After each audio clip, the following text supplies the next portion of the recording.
President Obama made some headlines in this podcast that he did with his old friend David Axelrod that he says, hey, I could have won a third term had I run for office. However, the markets tell us investors may be quite happy that he did not, because this Trump rally does continue. Former Senator Scott Brown is with us now. And it's kind of a layup for you, Senator Brown, but it is on optimism of the Trump policies, right, that the market seems to be running up. I'm sure you've been listening to our terrific insights on that, and you wonder whether maybe it's run a little bit too much. But what have you made of this since the election? Interesting to watch. Well, first of all, Connell, the fact that President Obama says he didn't run for a third term is really wrong, because he actually did. And he ran a third term with Hillary Clinton, because it was Michelle Obama, President Obama, Joe Biden, all the surrogates putting all their muscle behind Hillary Clinton, and the American people rejected those policies. And as a result of that, you have the market, which is screaming. I want to see it at 21,000, to be honest with you. 20,000 is nice, but let's just keep going.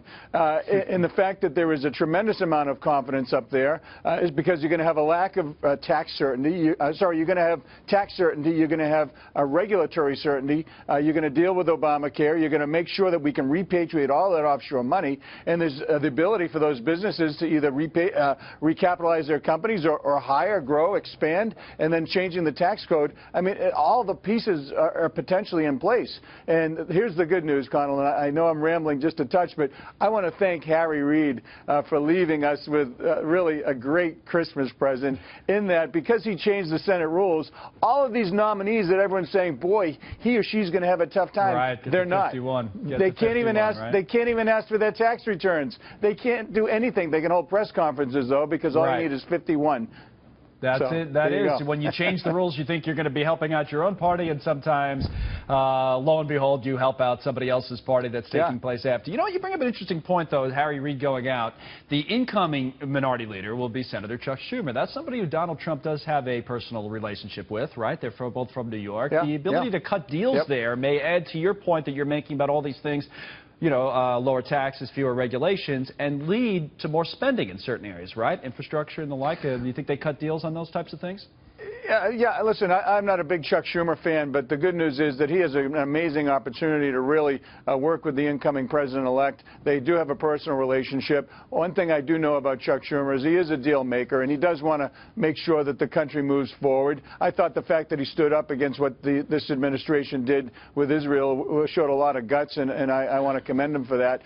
But, you know, you have a situation here where he either gets on the train or the train's going to leave without him, because you don't really need their votes anymore, because you have a majority, and you only need to repeal Obamacare. You need 50, you know, a simple majority to implement and replace. Yeah, you need 60, but if they don't want to play ball, then we'll just do what they did before, and they'll just, you know, blow it up and go to a simple majority, and then, you know, put forth everything and anything we can to move this country forward. It's going to be one of the more interesting things to watch, I think, is that relationship between the two of them, because to your point, you can bully through a lot of things, but not everything, right? And there is an incentive, at least I think there is, for Senator Schumer to cut more deals, because that's really his option to make himself look effective, which at the end of the day, I don't think I have to tell you this, is that's what most politicians want to do, right? They want to look like they got things done, or at least make it appear that way, and that's what it would make him look good, in other words.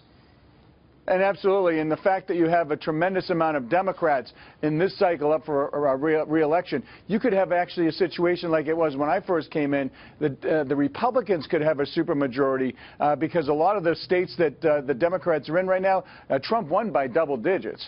And so if they don't start to cut some type of deals, then President Trump is then going to say, oh, by the way, Senator so-and-so did not work to get you more money in your pocketbooks and wallets. He or she did not work to fix our tax code, and call them out, and they'll lose. And then you get a supermajority, and then all gloves are off. Okay, so we talked about this a little bit earlier. You're talking about people like Senator Manchin, right, in West Virginia, just as an example, or Heidi Heitkamp, who had been rumored to be part of a Trump administration. Both of them had, as a matter of fact, and there are a number of others. If you look at Florida, you look at Missouri, there are a number of places, right, you could add to that majority pretty, you know, you could put 5 or 6, maybe even more than that. If there are 10 senators, I believe, is what the Journal outlined this morning, that are in red states, Democratic senators, up for re-election, up for election next time around. That's a pretty big number.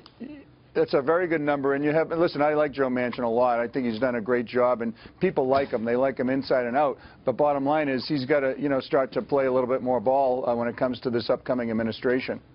You going to have a job at the administration yet? You thought I would go the whole interview, by the way, without asking you that. Well, Connell, well, listen, we've spoken about it.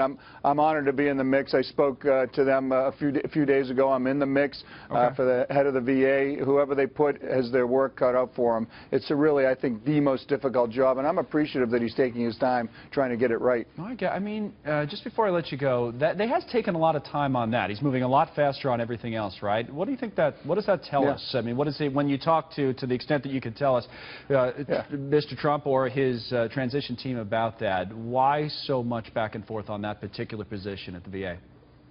Well, as you and I have personally spoken, I think it's the toughest job. People are dying, our vets are dying, and you want to fix it. And to put somebody in there who has the ability to do just that. But it's bigger than one person. It can't be solved unless you work together with the administration, with Congress, with the state legislators and governors, and then all the nonprofit groups who are helping veterans. It needs to be a public-private partnership.